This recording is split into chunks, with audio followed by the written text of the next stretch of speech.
अब हम चालू करते हैं रिएक्शन इंटरमीडिएट्स। रिएक्शन इंटरमीडिएट्स क्या होता है? तो बेसिकली रिएक्शन के दौरान जो reactive short lived high energetic unstable species पैदा होता है, जो बेसिकली बॉन्ड टूटना और बॉन्ड पूरा फॉर्म हो जाने के बीच में जो हमारा इंटरमीडिएट बनता है, they are called basically the reaction intermediates. अच्छा, रिएक्शन इंटरमीडिएट्स बनता क्यों है? सबसे पहले तो बॉन्ड क्लीव होना चाहिए। बॉन्ड क्लीवेज दो तरीके से होता है, एक है होमोलाइटिक और दूसरा है हेट्रोलाइटिक। होमोलाइटिक में क्या होता है? होमोलाइटिक का तो एक ही तरीका है, जो अगर कोई भी एक बॉन्ड है ए बी, तो दो इलेक्ट्रॉन जो है वो एग्जैक्टली हमारा बीचों बीच टूटे, तो ए पे डॉट और बी पे डॉट ये दोनों पैदा हो जाएगा, और इस तरीके से पैदा होता हुआ चीज को हम बोलते हैं free radical, right. Heterolytic cleavage में दो तरीका है, ए और बी। पूरा का पूरा इलेक्ट्रॉन बी लेकर गया तो बन जाएगा ए प्लस एंड बी माइनस। अगर पूरा का पूरा मान लो ए लेकर गया तो ए माइनस एंड बी प्लस, ठीक है। तो ये वाले पे हमेशा जो होता है that I call the formation of ions. हमेशा आयंस जो है वो इसी तरीके से बनेगा हमारा due to the homolytic cleavage. So organic chemistry में हमें क्या क्या इंटरमीडिएट्स का सामना करना पड़ता है, देख लो। सबसे पहला है कार्बोकैटायन, राइट। दूसरा है कार्बन आयन। तीसरा है फ्री रेडिकल।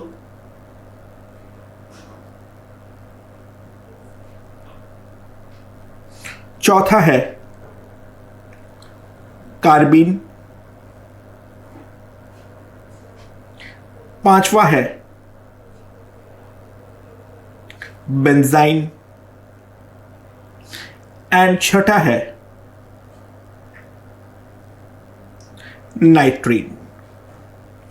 जिसके अंदर सबसे पहले हम लोग अभी फिलहाल के लिए जो फर्स्ट, सेकेंड और थर्ड है उसी के बारे में डिस्कस करेंगे। जो कार्बिन, बेंजाइन और नाइट्रीन है वो आगे जैसे जैसे चैप्टर्स आएंगे वहां वहां पे कर लेंगे। बहुत ही कम जगह पर इनका इन्वॉल्वमेंट होता है, तो रिएक्शन मैकेनिज्म जो चैप्टर है उस पर मैं कार्बिन, बेंजाइन और नाइट्रीन सबके बारे में काफी ज्यादा विस्तार में चर्चा कर रखा हूं। तो दोस्तों, लेट्स स्टार्ट विथ कार्बोकैटायन, ठीक है। तो पहले कार्बोकैटायन देखते हैं क्या होता है।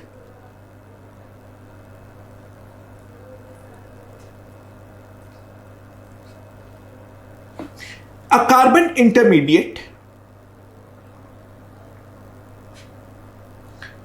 carbon intermediate, having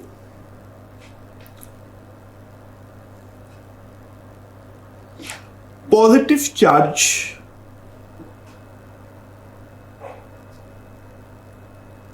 over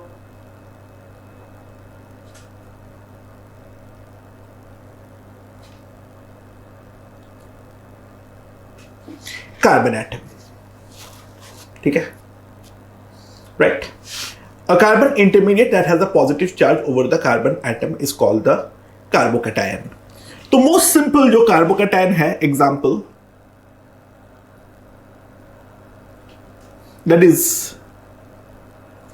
CH3+,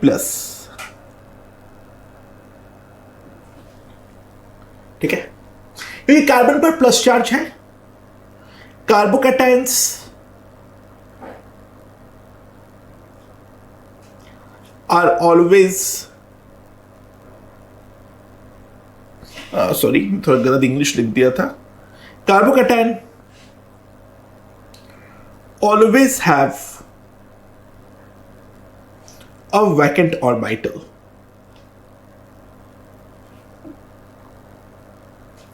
clear. Carbocation के पास हमेशा एक वैकेंट ऑर्बिटल होंगे। जनरली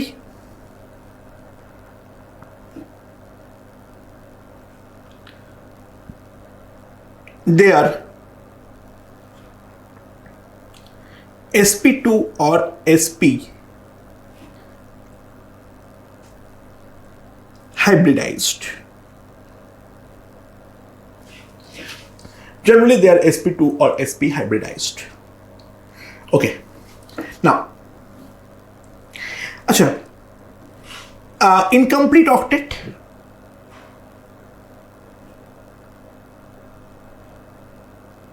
ऑक्टेट जो है वो इनकम्प्लीट है.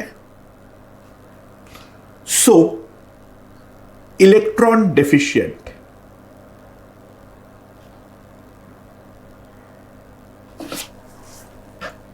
इलेक्ट्रॉन जो है उसमें स्ट्रांगली इलेक्ट्रॉन डेफिशिएंट है. ठीक है. So stabilized bye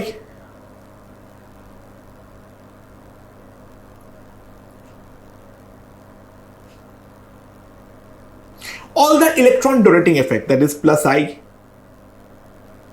plus R, plus H, destabilized by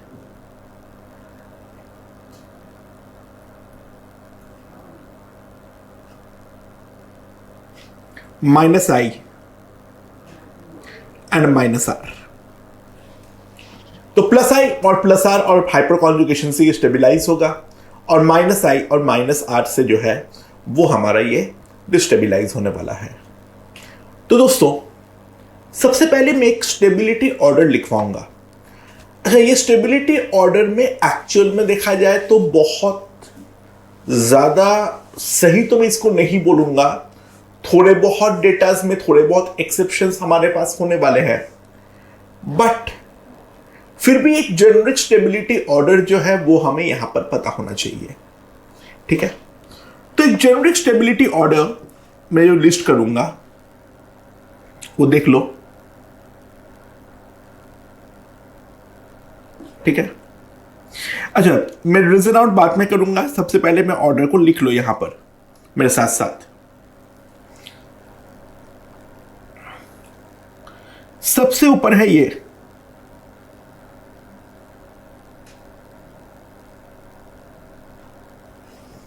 now that is greater than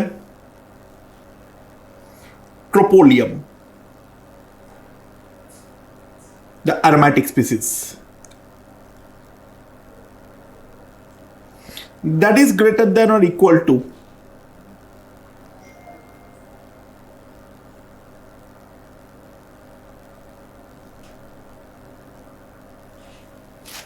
that is greater than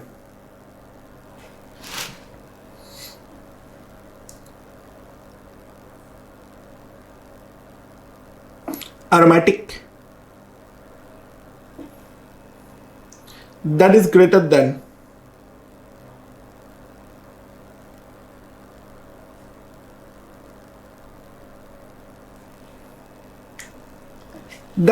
than plus charge beside oxygen and nitrogen, that is greater than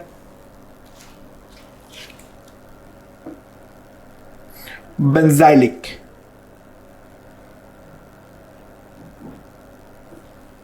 benzylic मतलब होता है benzene के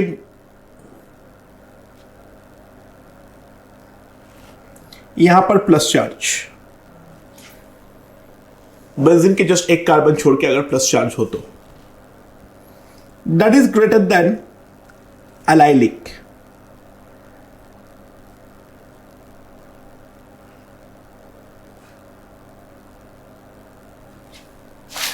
that is greater then 3 degree.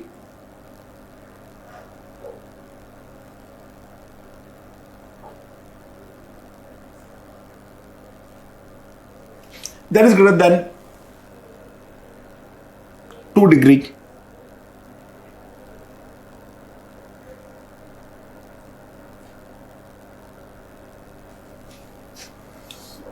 That is greater than 1 degree.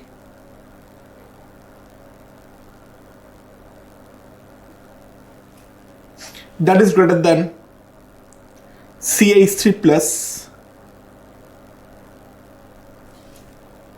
that is greater than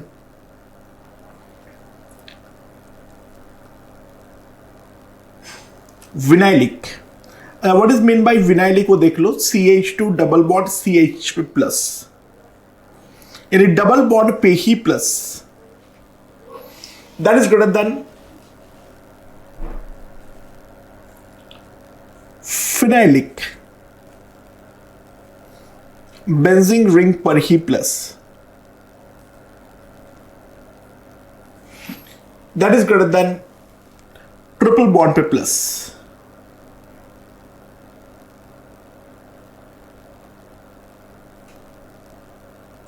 and now last में सबसे ज्यादा unstable जो होता है, that is the anti aromatic carbocation.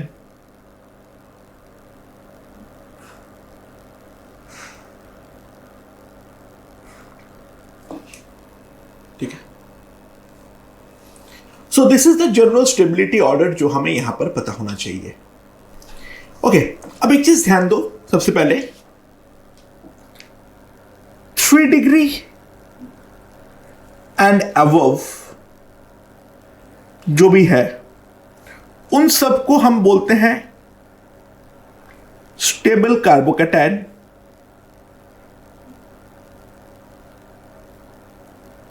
1 degree and below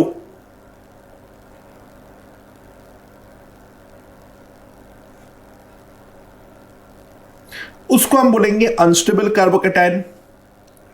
2 degree ठीक ठाक है, ना बहुत ज्यादा स्टेबल है ना बहुत ज्यादा अनस्टेबल है, इसको हम लोग ठीक ठाक कार्बोकैटायन के अंदर जो है वो हम गिन सकते हैं। So that is the generic stability order of carbocation. अब प्रॉब्लम ये वाले जोन पर है, ध्यान देना, बेंजाइलिक, अलाइलिक और 3 डिग्री, इन तीनों का स्टेबिलिटी ऑर्डर एक्चुअल में काफी ज्यादा कंपेरेबल होता है, और इनफैक्ट कौन कितना ज्यादा स्टेबल होगा वो एक चीज पर डिपेंड करेगा, जो उसके साथ ग्रुप कौन लगा हुआ है, यानी 3 डिग्री भी अगर है तो वो 3 डिग्री कौन सा वाला 3 डिग्री है, इन सारे बातों पर भी डिपेंड करता है। तो इसके बारे में थोड़ा सा और चर्चा जो है वो हम अभी फिलहाल करते हैं। ओके, तो इस चीज के बारे में थोड़ा सा और आगे हम बढ़ते हैं, क्योंकि यहां पर काफी सारे एक्सेप्शंस है। ये हम लिख तो देते हैं क्योंकि ये बोलना पड़ता है, एंड स्पेशली अगर तुम नीट के स्टूडेंट हो तुम्हारे लिए तो यही बात सही है, ठीक है। बट अगर जेई के बारे में बात करूं या जेई एडवांस के बारे में अगर मैं बात करूं तो उसके लिए डेफिनेटली हमें करेक्ट ऑर्डर एग्जैक्टली पता होना चाहिए। इसका जो ट्रू ऑर्डर होता है वो समझो, सबसे पहले आता है ट्राइफिनाइलिक, यानी अगर मान लो 3 तरफ से हमें रेजोनेंस का सपोर्ट मिले,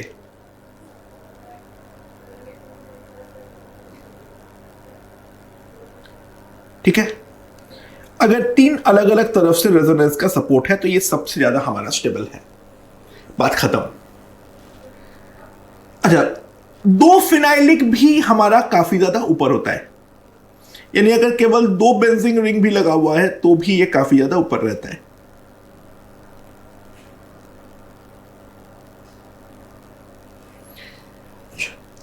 अगर मान लो बेंजाइलिक पोजीशन में कोई और एक सपोर्ट अवेलेबल है, मतलब और एक फिनाइलिक ग्रुप भी नहीं है लेकिन और एक आर ग्रुप है जो कि या तो प्लस आई या तो हाइपर कॉन्जुगेशन से उसको सपोर्ट कर रहा है, तो फिर कोई प्रॉब्लम नहीं है। तो सपोर्ट वाला बेंजाइलिक जो है वो तो हमारा हमेशा ही ऊपर होता है।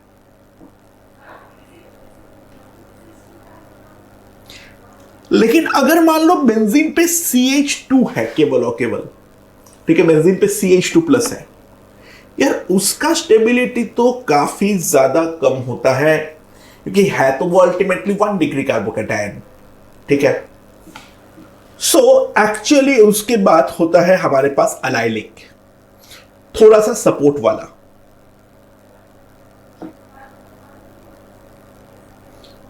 अच्छा रेजोनेंस है, इंडक्टिव और हाइपर कॉन्जुगेशन का भी सपोर्ट है, अच्छी बात है, यहां पे काफी अच्छा रेजोनेंस कॉन्जुगेशन पे देखने को मिलेगा। लेकिन यहां पे ये आर होना इंपॉर्टेंट है, केवल एच वाले होने पर स्टेबिलिटी जो है वो हमारा सब्सटेंशियली रिड्यूस करता है, ठीक है। ओके, नाउ नेक्स्ट जो आता है that is the more than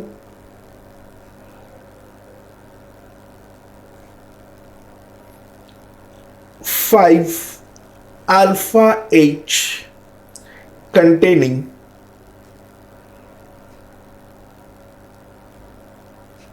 3 degree. Case in point, CH3 whole thrice C plus.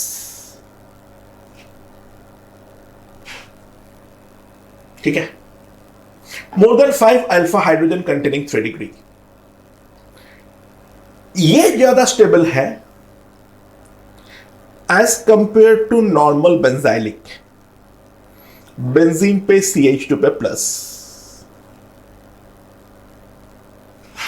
Now that is more stable than normal बिना सपोर्ट वाला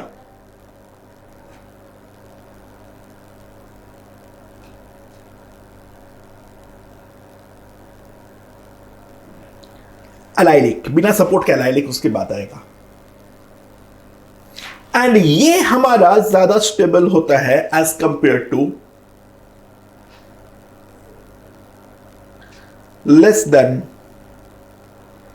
6 alpha hydrogen containing 3 degree. Case in point, CMe3 whole thrice C plus. तो this is the generic trend regarding this. देखो, resonance बहुत ज्यादा dominate करता है, but इतना भी वो डोमिनेट नहीं कर पाता है जो कि बेसिकली ट्राई टू रियलाइज यहां पर बिल्कुल भी हाइपर कॉन्जुगेशन का सपोर्ट नहीं है. 1 डिग्री वाले कार्बोकैटायन ऐसे ही काफी ज्यादा खराब है क्योंकि उसमें पैथेटिक हाइपर कॉन्जुगेशन जो है वो हमें देखने को मिल रहा है. सो ये ट्रेंड हमें पता होना चाहिए. मैं लेकिन एक चीज लिख देता हूं, this is for JEE only. अगर नीट के पेपर में आए तो फिर तो एक ही बात सिंपल है, जो मैंने पहला ट्रेंड लिखवा दिया उसके अंदर भी तुम लोग की नीट में कहानी जो है बेंजाइलिक से ही चालू होता है, बाकी तो कहीं से चालू भी नहीं होता है. बेंजाइलिक पे चालू होकर फिनाइलिक पर खत्म हो जाता है.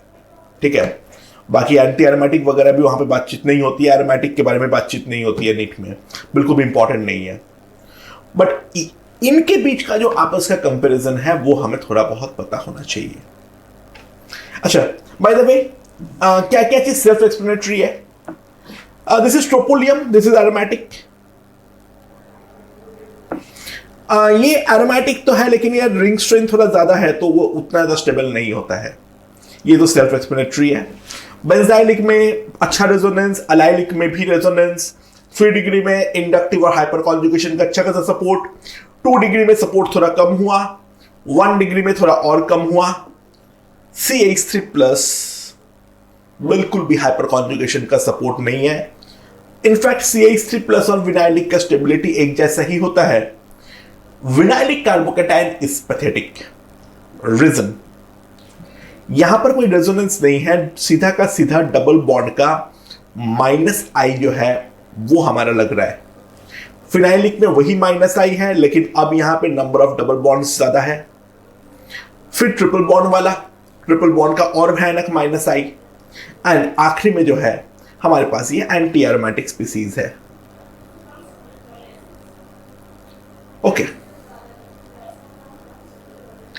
अच्छा, plus charge beside oxygen and nitrogen क्यों ज्यादा स्टेबल है? सिंपल सी बात है, बैक बॉन्डिंग.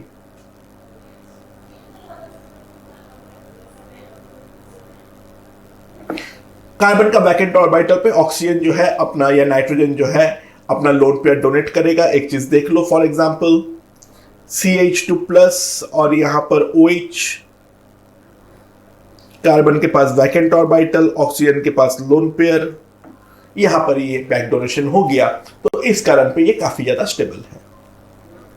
ठीक है, अब हम बात करेंगे जो ये एक 1 डिग्री कार्बोकैटायन होने के बावजूद इतना ज्यादा स्टेबिलिटी ऑर्डर पे कैसे है. इनफैक्ट ये 3 लग जाने पर तो वो एरोमेटिक से भी ऊपर चला जा रहा है। सो यहां पे अब एक ही रहस्य बचा हुआ है, that is the exceptional stability.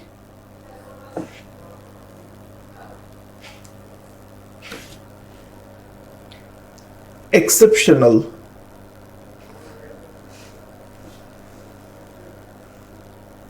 Stability of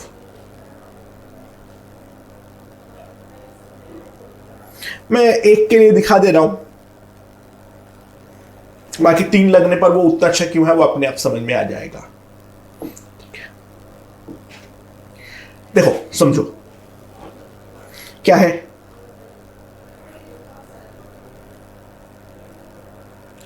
okay हम जानते हैं जो due to the ring strain already 3 membered bonds जो है वो हमारा 3 मेंबर के जो बॉन्ड्स है वो ऑलरेडी बेंड होता है एंड बॉन्ड स्ट्रेन काफी ज्यादा कम होता है।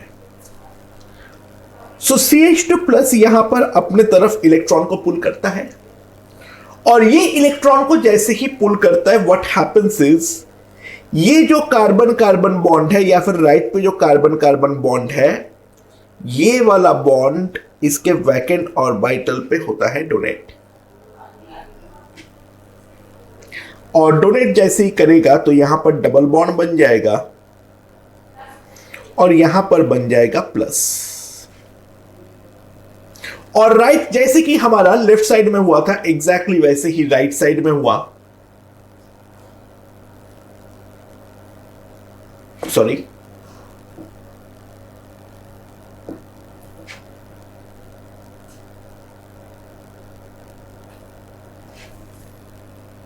राइट। सो बेसिकली ये वाला जो चीज दिया हुआ है इसका जो ट्रू रेजोनेंस हाइब्रिड है वो कुछ इस प्रकार से है।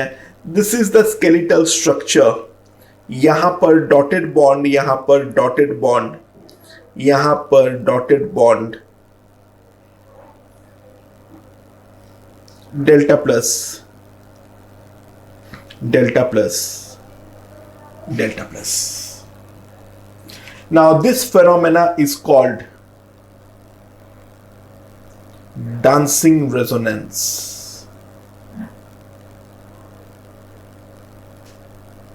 This phenomena is called dancing resonance, and due to dancing resonance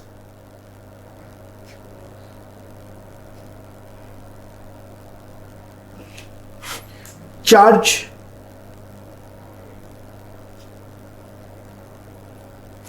gets delocalized. The charge gets delocalized and as the ring breaks,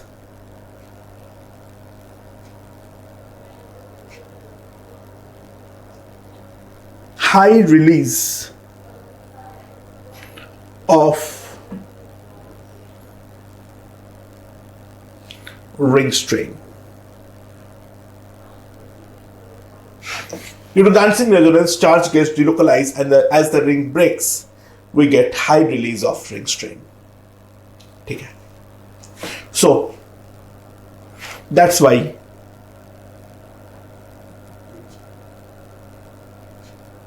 जो हमारा साइक्लोप्रोपाइल कार्बोकैटायन है इज हाईली स्टेबल। ओके, ध्यान देना एक और इंपॉर्टेंट बात, डांसिंग रेजोनेंस और एक मैंने बोला था 2 टाइप का रेजोनेंस है जहां पर सिग्मा बॉन्ड टूटता है। तो एक तो हाइपर कॉन्जुगेशन हो गया जिसको नो बॉन्ड रेजोनेंस बोलता है। Try to realize it is also a type of no bond resonance. केवल 2 ही ऐसा रेजोनेंस है जहां पर हमारा सिग्मा बॉन्ड टूटता है, एक है हाइपर कॉन्जुगेशन एंड दूसरा जो है that is the dancing resonance. तो dancing resonance is the reason जिस कारण पे ये वाला कार्बोकैटायन केवल 1 डिग्री होने के कारण भी बावजूद भी इतना ज्यादा स्टेबल हो पाता है।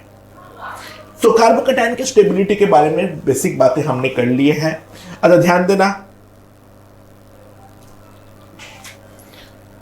इंडक्टिव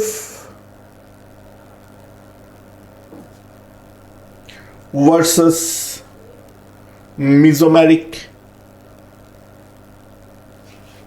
अगर कभी भी हो mesomeric dominates.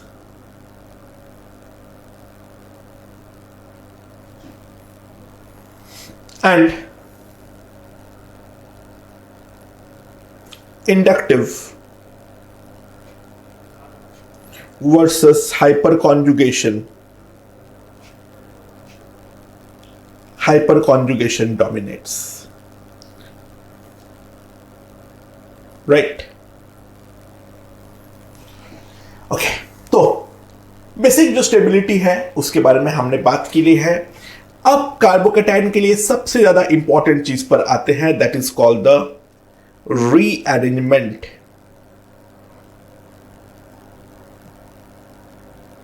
Of carbocation.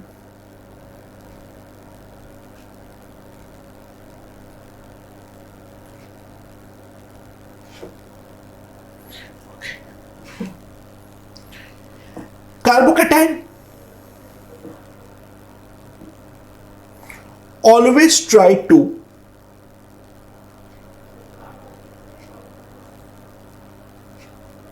rearrange from higher to lower stability.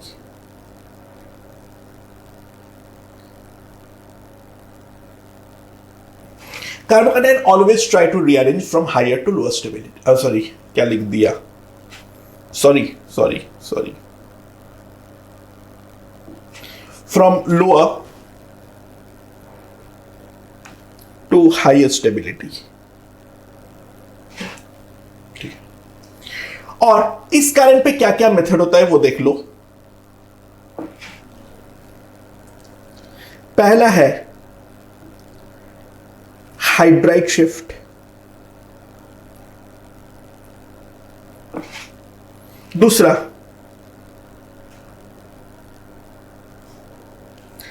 Alkyl and aryl shift,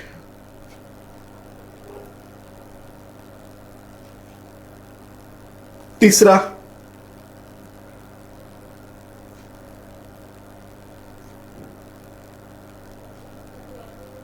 ring expansion,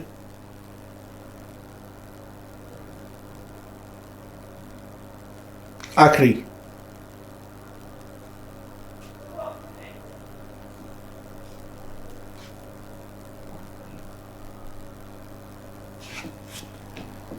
ये चार प्रकार का शिफ्टिंग जो है वो हमें देखने को मिलेगा, that is the rearrangement of carbocation. ठीक है, तो सबसे पहला हाइड्राइड शिफ्ट।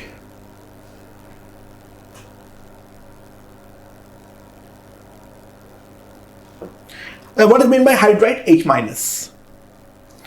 तो सपोज करो तुम्हारे पास है CH3 CH2 CH2 plus. So this carbocation is 1 degree. Now try to realize अगर ये लेफ्ट के पास आ पाता है तो ये 2 डिग्री में कन्वर्ट होगा। तो कैसे हो सकता है वो 2 डिग्री में कन्वर्ट?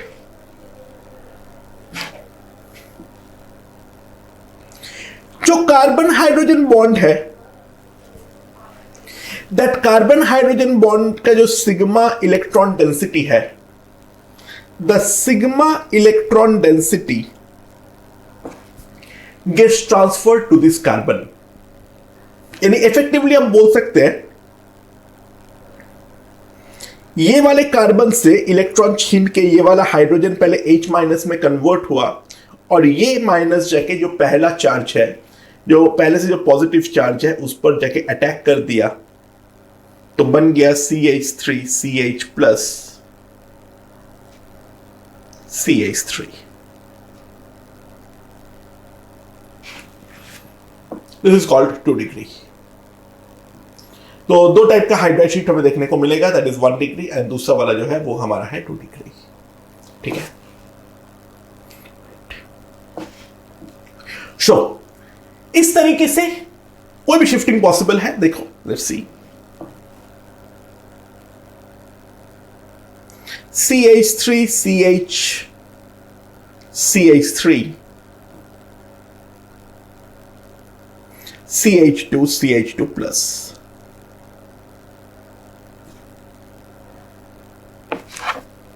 ठीक है, right now it is 1 degree. सबसे पहले सेकेंड वाले कार्बन का हाइड्राइड जो है वो शिफ्ट हुआ, बन गया CH3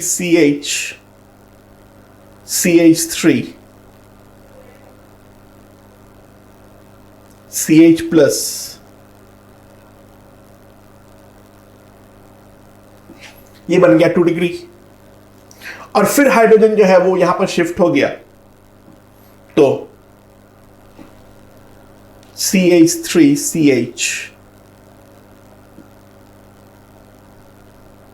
सॉरी,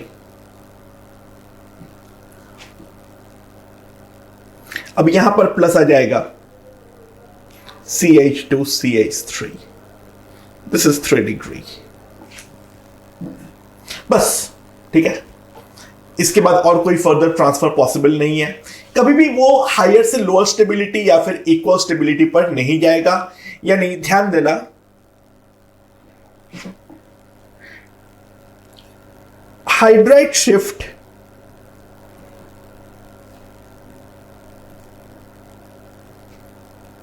is always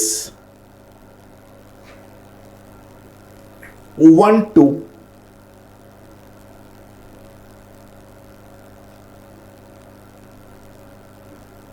मतलब एक पोजीशन से हाइड्राइड केवल और केवल दूसरे पोजीशन पर ही जा सकता है। ठीक है, अच्छा, any number of times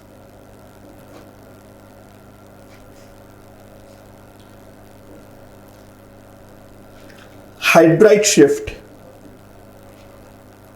is possible.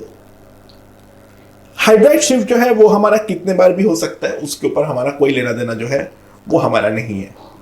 ठीक है, ओके। एंड इसके अलावा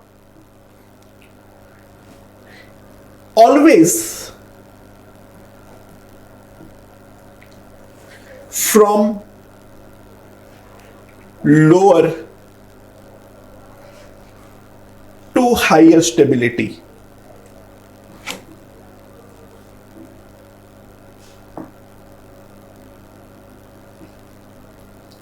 no investment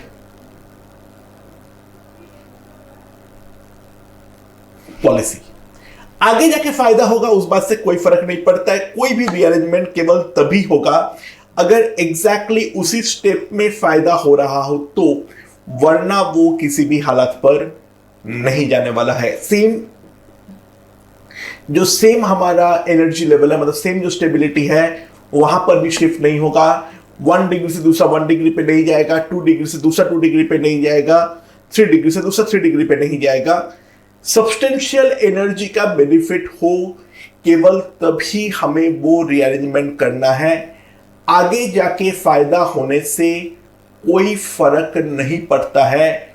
उसी स्टेप में फायदा होगा तो वो रीअरेंजमेंट होगा, अदरवाइज नहीं होगा। ठीक है, next up,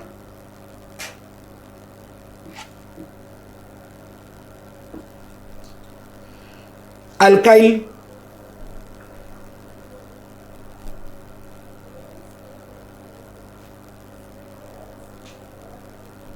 and aryl shift.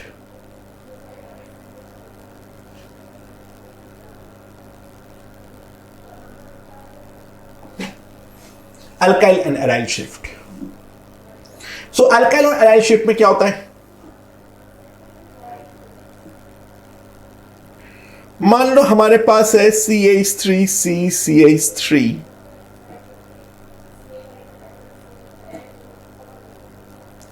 CH2 plus. अब ये है तो 1 डिग्री, अब ये है तो 1 डिग्री। अब ये बाजू वाले पोजीशन पर जाना तो चाहता है, लेकिन क्योंकि यहां पर हाइड्राइड तो है ही नहीं, तो फिर जाएगा कैसे? कोई फर्क नहीं पड़ता है, कार्बोकैटायन बेहद ही बदतमीज है। तो CH3 माइनस माइग्रेट्स, और माइग्रेट करते हुए यहां पर बनाएगा CH3C CH3 plus CH2 CH3, and now that is definitely 3 degree. So any alkyl and aryl group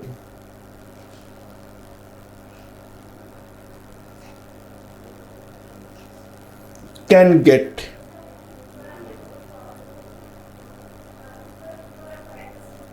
shifted. Any alkyl and aryl group can get shifted. ठीक है, समझ में आया? अच्छा, यहां पर अभी तक अच्छी बात यह थी, जो कोई कंपटीशन नहीं था, तीनों के तीनों CH3 है। अब प्रॉब्लम देख लेते हैं। मान लो हमारे पास है CH3C CH3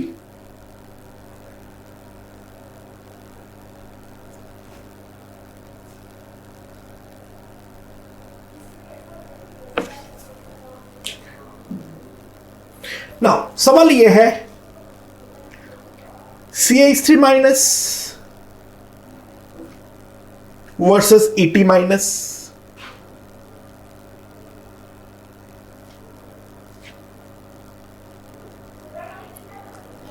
which one?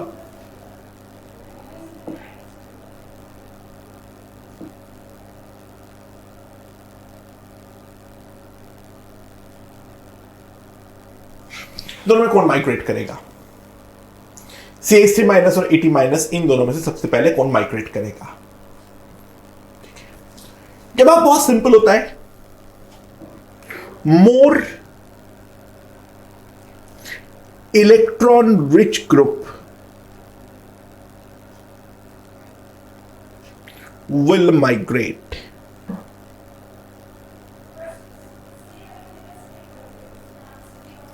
Simple सी बात है, जो ग्रुप ज्यादा इलेक्ट्रॉन रिच है वो ग्रुप सबसे पहले हमारा माइग्रेट जो है वो हमारा करने वाला है।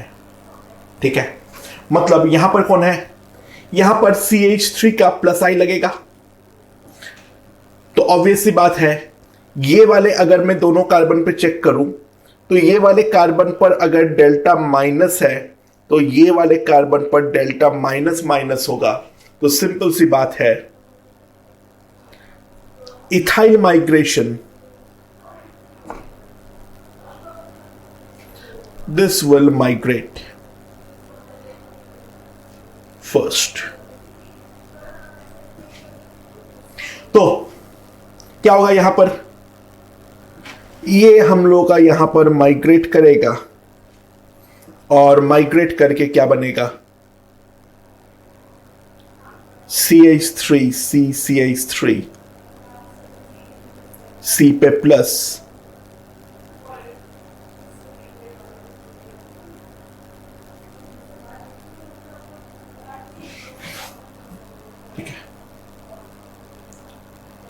This is going to be the rearranged form of carbocation. ठीक है, I hope this point is perfectly understood. Now, चलो, फिनाइल माइग्रेशन, बेंजीन रिंग में इलेक्ट्रॉन डेंसिटी बहुत ज्यादा होता है, तो phenyl migration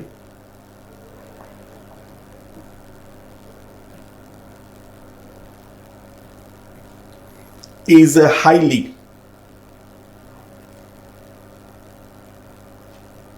preferred.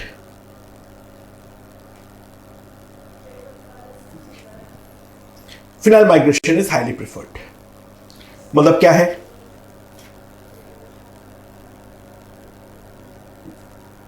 CH3C CH3 ET CH2+.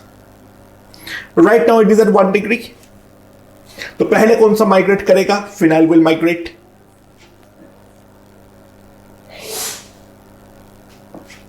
Benzene ring यहां पर माइग्रेट किया और बन गया CH3CET.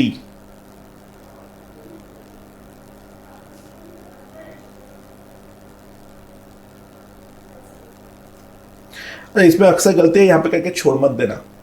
ध्यान देना ये 3 डिग्री है, ठीक है, और बाजू में चला जाएगा तो यहां पे अब हाइड्राइड शिफ्ट होगा, क्योंकि बाजू में चला जाएगा तो बेंजाइलिक बनेगा. राइट, मतलब ऐसा नहीं है जो रिएरेंजमेंट करके शांत होकर बैठ जाना है. फर्दर रिएरेंजमेंट डेफिनेटली होगा और प्रोडक्ट बनेगा CH3CHET.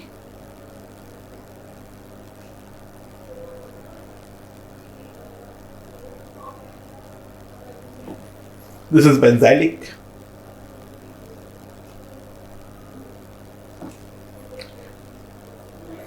So, अच्छा, अगर कभी भी हाइड्राइड शिफ्ट हो सकता है तो ये अल्काइल और एराइल शिफ्ट नहीं होगा, ठीक है ना. सो ऑर्डर ऑफ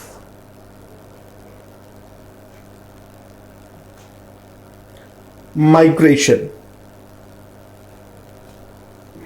सबसे पहले है hydride,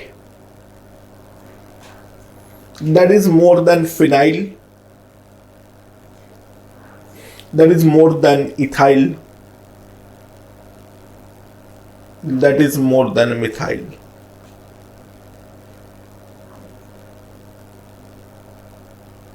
This is the generic order of migration.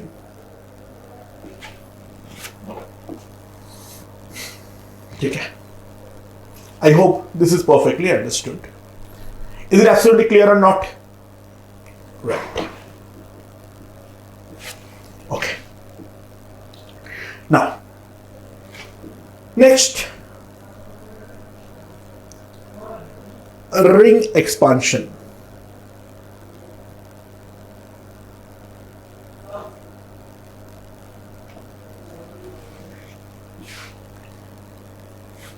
Okay. क्या होता है इस पर?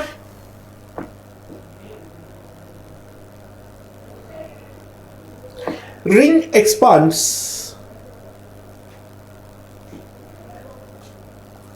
to go to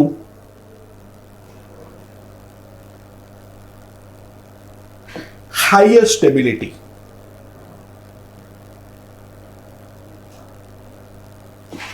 रिंग जो है वो हमेशा स्टेबिलिटी को बढ़ाने का ट्राई करता है, ठीक है. सो सबसे इंपॉर्टेंट रिंग एक्सपांशन जो है वो है 4 to 5 and then 5 to 6. 3 to 4 क्यों नहीं होता है वो अभी समझ में आएगा, ठीक है, उतने अच्छे से नहीं होता है. बट 4 से 5 और 5 से 6 सबसे अच्छे से रिंग एक्सपांड जो है वो हमारा होता है. तो रिंग एक्सपांशन को हम किस तरीके से पहचानेंगे? जो हमारे पास कोई एक 4 या 5 मेंबर्ड रिंग हो,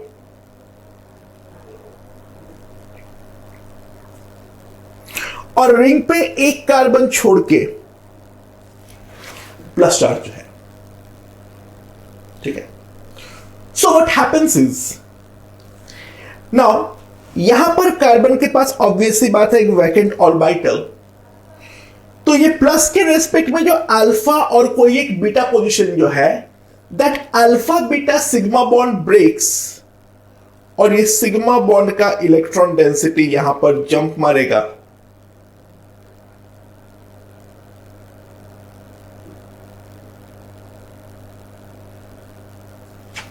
और जंप मार के यहां पर प्लस चार्ज बनाएगा, ठीक है. ये यहां पर जंप मारेगा और जंप मार के जो है वो यहां पर प्लस चार्ज बनाएगा. सो this is 4 membered ring and here it is 5 membered ring. So this expansion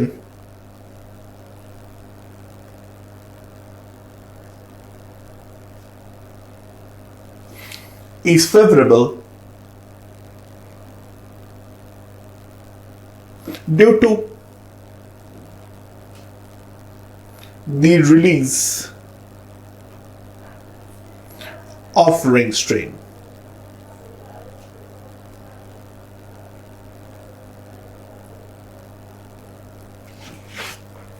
This expansion is favorable due to the release of ring strain. अच्छा, बाय द वे एग्जाम में कैसे करोगे, इस पर हम एक चीज बताते हैं, देख लो। जो भी तुम्हें स्ट्रक्चर दिया हुआ है, रिंग के सर पे एक प्लस चार्ज होना चाहिए। अब प्लस के बाजू में एक प्लस डालो, दूसरे बाजू में एक माइनस। पुराना प्लस और माइनस को तोड़ो, नया प्लस और माइनस को जोड़ो, तो ऑटोमेटिकली यहां से तुम्हारे पास ये बन गया। लेकिन बार बार ये सिग्मा बॉन्ड करके तो हम देखेंगे नहीं, तो बस प्लस के नीचे एक प्लस लगा दो, नीचे एक माइनस, प्लस माइनस को तोड़ो, प्लस माइनस को जोड़ो। इस तरीके से हमारे पास रिंग एक्सपांशन देखने को मिलेगा। नाउ सिमिलरली अगर मेरे पास 5 मेंबर्ड रिंग है,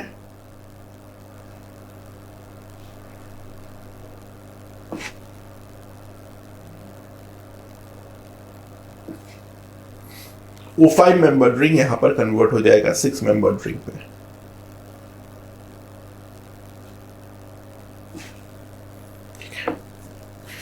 ओके, सो नाउ अगर मान लो ये वाला है तुम्हारे पास,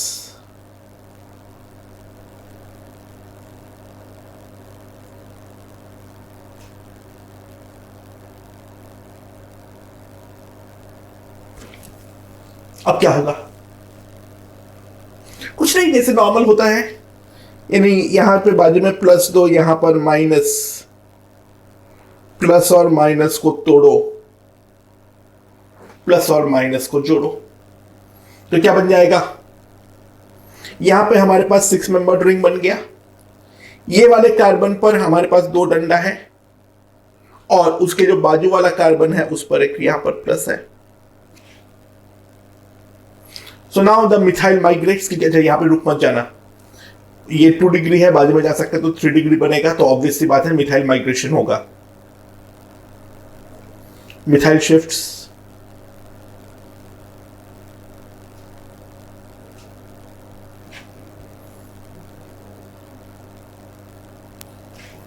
और यहां पर प्लस चार्ज जो है वो प्लस चार्ज यहां पर आ जाएगा। क्लियर? सो इस तरीके से हमारे पास यहां पे रिंग एक्सपांशन जो है वो देखने को मिलेगा। तो रिंग एक्सपांशन में रुक नहीं जाना है। What about competition? अगर दोनों तरफ कंपटीशन हो, मतलब क्या है?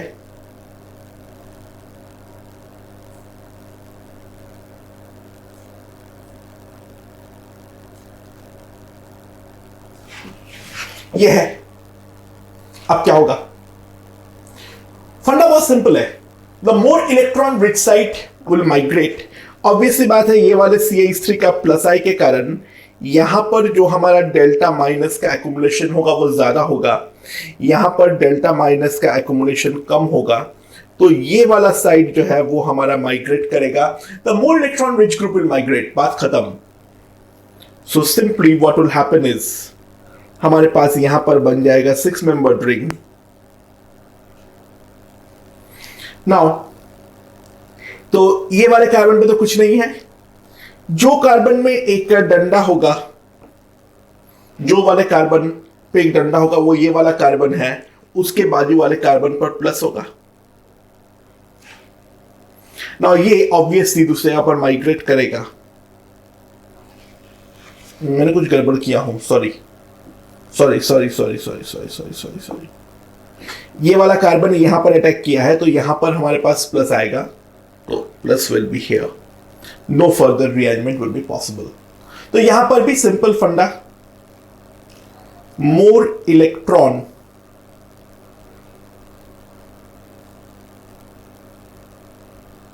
रिच साइड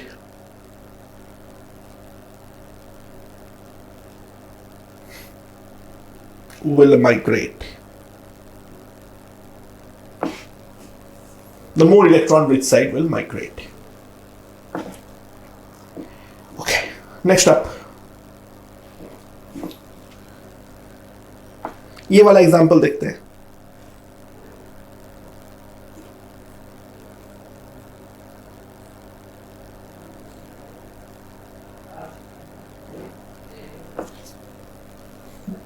ऑब्वियसली यहां पे इस रिंग के सर पे प्लस चार्ज है, लेफ्ट वाले रिंग के रेस्पेक्ट में अगर मैं देखूं तो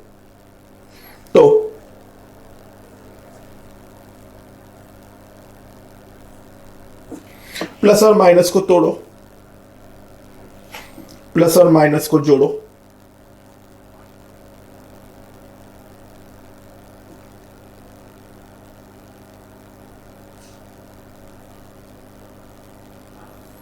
एंड नाउ यहां पर आ गया प्लस.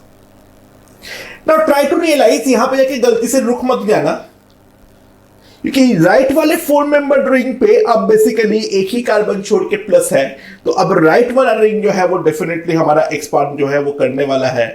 तो राइट वाले पे अगर मैं देखूं, यहां पर प्लस, यहां पर माइनस, प्लस माइनस तोड़ो, प्लस माइनस जोड़ो,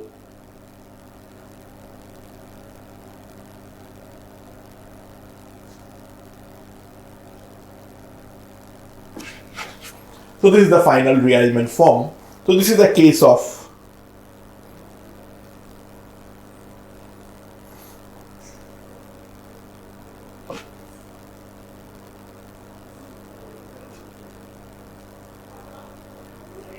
डबल रिंग एक्सपांशन. अच्छा, हम लोगों ने बात की थी साइक्लोप्रोपाइल वाला कार्बोकैटायन हाईली स्टेबिलाइज्ड है. तो साइक्लोप्रोपाइल कार्बोकैटायन हाईली स्टेबिलाइज्ड होने के कारण ध्यान देना, देखो ऐसा नहीं है वो 3 और 4 मेंबर्ड रिंग नहीं जाता है 3-4 मेंबर्ड पे. बेसिकली ये दोनों के दोनों का स्टेबिलिटी काफी एक जैसे होने के कारण ये दोनों हमेशा आपस में इक्विलिब्रियम में सेट होता है. तो no proper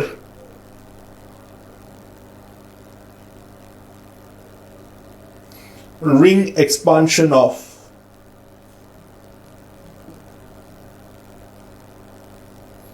three-membered ring.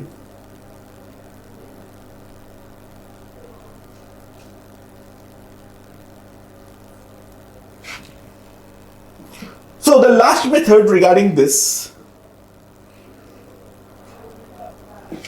is a ring contraction.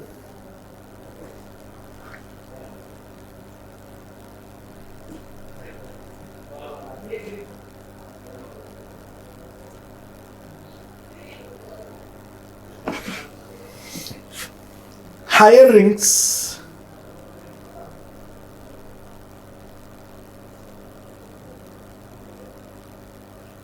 to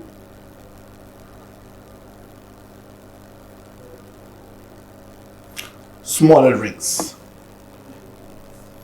So case in point,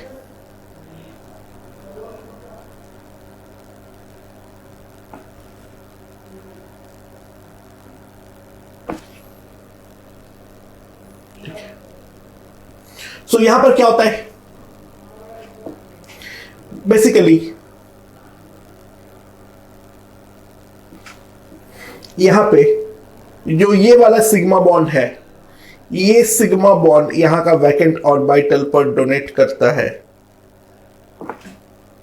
और डोनेट करके बनाता है. ये वाला बॉन्ड जो है वो टूट गया, यहां पर माइनस और यहां पर प्लस मनी मन दे दो, तो ये वाला माइनस जो है वो यहां पर जाके अटैक करेगा, तो ये वाला पॉइंट जो है वो प्लस में बच जाएगा.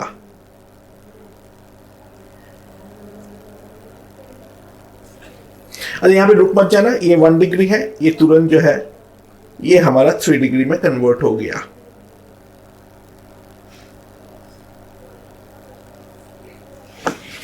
ये जो है ये हमारा 3 डिग्री में कन्वर्ट हो गया. तो बेसिकली करना कुछ नहीं है तुम लोगों को, प्लस के बाजू में प्लस, दूसरी तरफ माइनस, प्लस माइनस तोड़ो, प्लस माइनस जोड़ो. तो इस तरीके से हमें रिंग कॉन्ट्रैक्शन होता है. अच्छा, 4 membered ring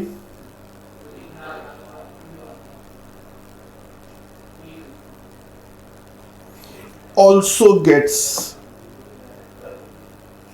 contracted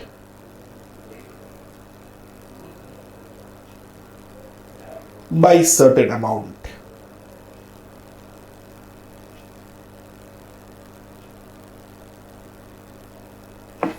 Four-membered ring also gets contracted by certain amount. तो ये हमारे पास हो गया है रिंग कॉन्ट्रैक्शन। तो दोस्तों इसी के साथ कार्बोकैटायन के बारे में जितने भी चर्चाएं थे वो हम लोगों ने यहां पर खत्म कर चुके हैं। Now let's move on to कार्बोनायन।